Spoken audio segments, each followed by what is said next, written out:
Nesse vídeo vamos falar sobre os indicadores de mortalidade materno-infantil. Os óbitos materno, infantil e fetal constituem importantes problemas de saúde pública e permanecem como um desafio. Reconhecendo que quase 95% desses óbitos são evitáveis, a análise sistemática e contínua dos indicadores de saúde relacionados a esses eventos é essencial para o direcionamento das ações. Uma das estratégias para a redução destes óbitos é a vigilância do óbito. Todo óbito de mulher em idade fértil, de crianças menores de 1 ano e óbitos fetais são investigados por membros dos comitês de mortalidade materno-infantil, no intuito de qualificar as declarações de óbitos e viabilizar análises com dados mais confiáveis. Consideramos como mortes maternas aquelas que ocorrem durante o período da gestação, no parto ou no período do puerpério, independente da duração ou localização da gravidez. As causas de óbitos maternos são divididas em 3 grupos. O de causas obstétricas diretas, que incluem óbitos específicos do ciclo gravídico puerperal, como por exemplo decorrente de eclâmpsia.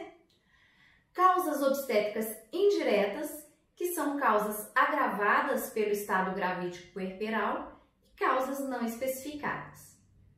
O indicador para analisar a ocorrência desses óbitos é a razão de mortalidade materna.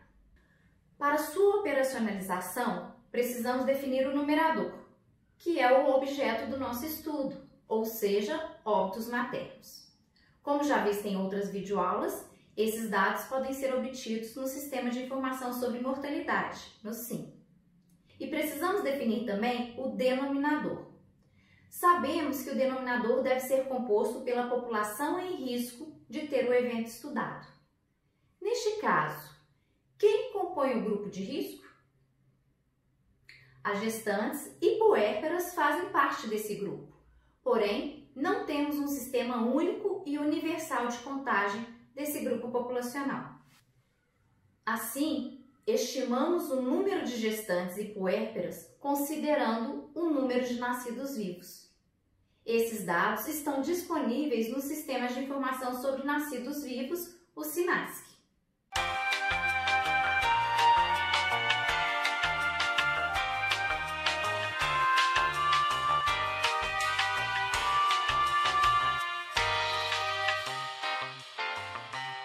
Agora vamos voltar para falar um pouco sobre as taxas de mortalidade infantil.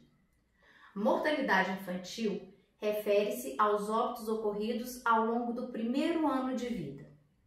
A taxa ou coeficiente de mortalidade infantil estima o risco de morte das crianças nascidas vivas em determinado local e período. É um dos indicadores mais sensíveis às condições de vida, de saúde e condições socioeconômicas. Observem este gráfico. Nele estão expressas as taxas de mortalidade infantil até 2016 e projeções até 2030. Por ser um indicador de risco, podemos dizer que o risco diminuiu ao longo dos anos, sendo observado um aumento neste risco no ano de 2016. E que o risco de um nascido vivo morrer antes de completar 1 ano de idade varia entre as regiões brasileiras, sendo maior na região norte e nordeste e menor na região sul do país. A partir da leitura deste gráfico, devemos levantar hipóteses que expliquem as diferenças encontradas entre as regiões e entre os períodos analisados.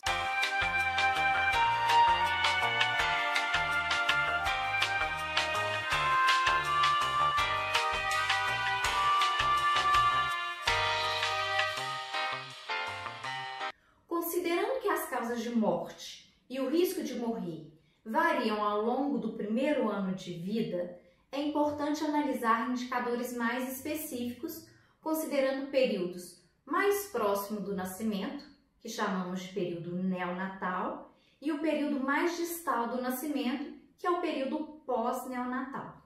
No período neonatal, as mortes estão relacionadas ao planejamento familiar, assistência pré-natal, parto e ao recém-nascido. Já no período pós-neonatal, as causas de óbito são outras, estando mais associadas às condições econômicas, de saneamento e imunidade da criança. Por vezes, o componente neonatal é subdividido em neonatal precoce e neonatal tardio, dependendo do interesse de ser analisado. Para a análise das taxas de mortalidade em cada um desses componentes, iremos considerar os óbitos ocorridos de acordo com os dias de vida em relação ao número de nascidos vivos no local e período analisado.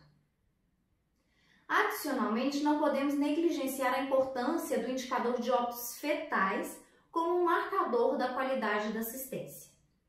Estes são considerados potencialmente evitáveis e estão associados às condições de saúde reprodutiva, acesso e qualidade da assistência pré-natal, ou seja, compartilha dos mesmos determinantes da mortalidade neonatal precoce e até mesmo da mortalidade materna. Por isso, a análise desse indicador contribui para ações que reduzem óbitos maternos e neonatais. Para finalizar essa videoaula, vamos analisar um gráfico de óbitos infantis produzido pelo Ministério da Saúde. Como já visto, observamos uma tendência decrescente das taxas de mortalidade infantil no nosso país. Lembrando que é um indicador muito sensível, temos que ter cuidado ao analisar sua redução, considerando que pequenas mudanças assistenciais podem refletir em grande redução nas taxas, mas ainda sem serem mudanças adequadas e suficientes para a nossa população.